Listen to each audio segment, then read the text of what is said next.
All right, your notes today are on cell transport.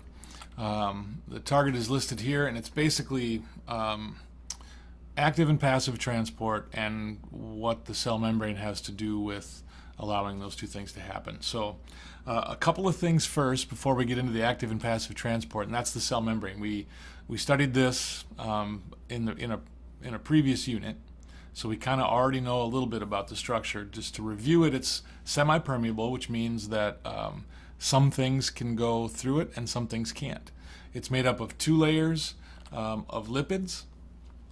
Here is one layer, these orange circles with the tails, that's one layer. These other orange circles with tails, that's the other layer, top layer, bottom layer.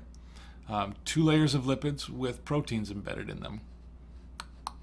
So all those are little proteins, and these proteins act like doors, okay? And they let in either larger molecules, or if more things have to go in a short amount of time, they're bigger doorways, okay?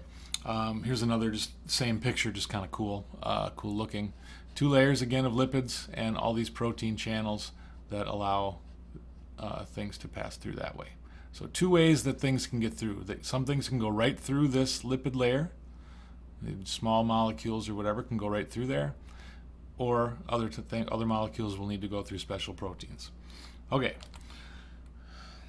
how is this picture like a cell membrane? Okay, the little spaces here, I could probably fit like a dog treat in there, or I could probably get maybe a finger or two to scratch him, on the nose or something, or air goes through there. A little bit of water would go through there. I guess if you wanted to poke the dog with a stick, that would probably fit through there, although that's mean. Why would you do that? But if you wanted to get like a bowl of water in there, or a bowl of food, or if you actually needed to get the dog in and out of there, well, then you go through the gate. And the gate would be like a protein. Okay, the gates are like protein channels, and the actual cage part of it would be like the lipid bilayer.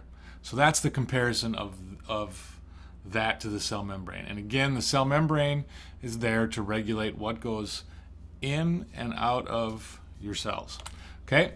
All right. Now, there's another thing called the concentration gradient that some people find a little confusing. So I'll try to go through it here. The word concentration in this context means like the amount of stuff.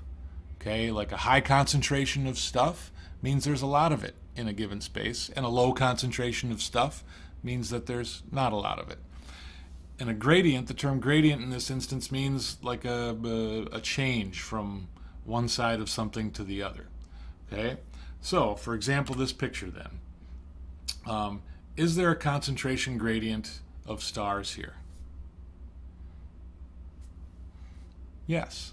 Okay? Because there's a high concentration of stars on this side of the dotted line, and there is a low concentration of stars on this side. Therefore, that's a concentration gradient. Okay, because there's a change from one side to the other. This little dotted line would be like a cell membrane, so maybe inside the cell versus outside the cell. But a concentration gradient exists there because there's a different number of stars on either side of that line. Okay, so now to the types of transport. Passive transport is our first type of transport, and that is molecules moving without requiring any energy. Okay, so that's why passive, no energy is needed. And molecules move from a high concentration to a low concentration. To put that simply, molecules spread out until they're evenly dispersed.